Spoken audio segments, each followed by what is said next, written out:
Info intox, Anthony, et oui, la guerre des mots entre Donald Trump et Gavin Newsom est loin d'être terminée. Le président des États-Unis et le gouvernement de Californie s'écharpent cette fois sur la date de leur dernier coup de fil. Effectivement, tout commence mardi après-midi. Nous sommes le 10 juin, donc.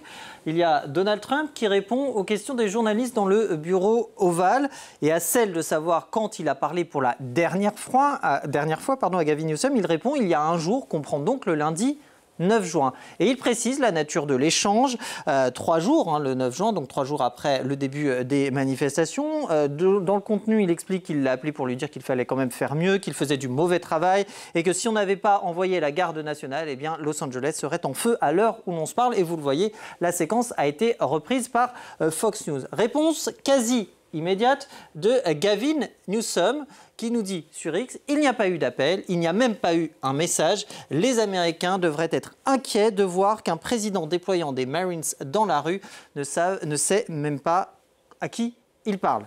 Qu'à cela ne tienne, Donald Trump va répliquer une quarantaine de minutes après, mais cette fois par la voix de John Roberts, présentateur sur Fox News, et qui nous dit ceci: le président Trump m'a contacté et voici ce qui s'est passé. Il y a eu 2 appels, un premier auquel Gavin Newsom n'a pas répondu et un second qui a duré, vous le voyez, 16 minutes. Je lui ai dit, en gros, pour être poli, de se bouger, de mettre fin aux émeutes qui étaient hors contrôle.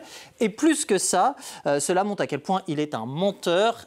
Et voici la preuve. Et la preuve, la voici, ce serait cette capture d'écran du journal d'appel de Donald Trump avec le nom de Gavin Newsom donc, et 2 appels, vous le voyez, un resté sans réponse et un autre de 16 minutes, effectivement, en date du 7 juin, le samedi 7 juin. On s'y perd. Et donc cette preuve, elle a été, vous le voyez, postée sur X, mais également diffusée sur l'antenne de Fox News avec un John Roberts qui cherche à défendre Donald Trump tout en insistant sur le fait que la date, c'est le samedi 7 juin et non pas le 9 juin, comme l'a affirmé Donald Trump. C'est une démonstration assez ubuesque, mais pourtant, et John Roberts ne va pas s'arrêter là, parce qu'à la fin de son intervention, eh bien, il lance tout simplement à Newsom ce « à vous de jouer ». Et bien là encore, il ne se démonte pas, cette injonction est prise au pied de la lettre, et Gavin Newsom répond sur X, si Donald Trump ne sait même pas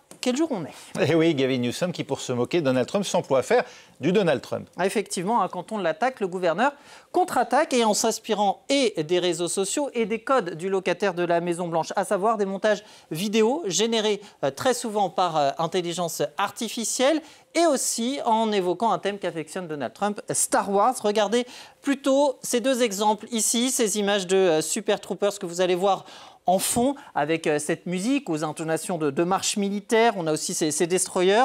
Et ce message qui a été réellement posté par Donald Trump, qui parle d'une Los Angeles envahie par les criminels et les clandestins.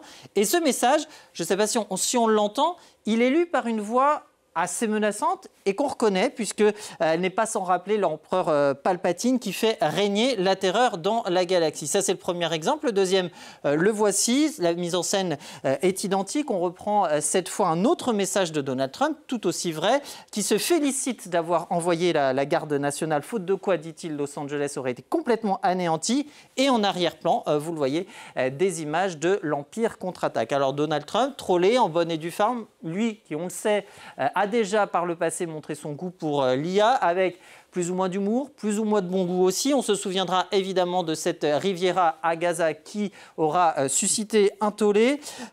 On se souviendra aussi de cette Kamala Harris communiste grimée pendant la campagne. Et puis on se souviendra aussi pour la journée internationale de Star Wars, évidemment, de Donald Trump en Jedi. Alors pour ce qui est de savoir qui de Gavin Newsom ou de Donald Trump est du côté obscur de la force, ça, je vous laisse juger. Merci Anthony. Saint-Léger, c'était Info Intox.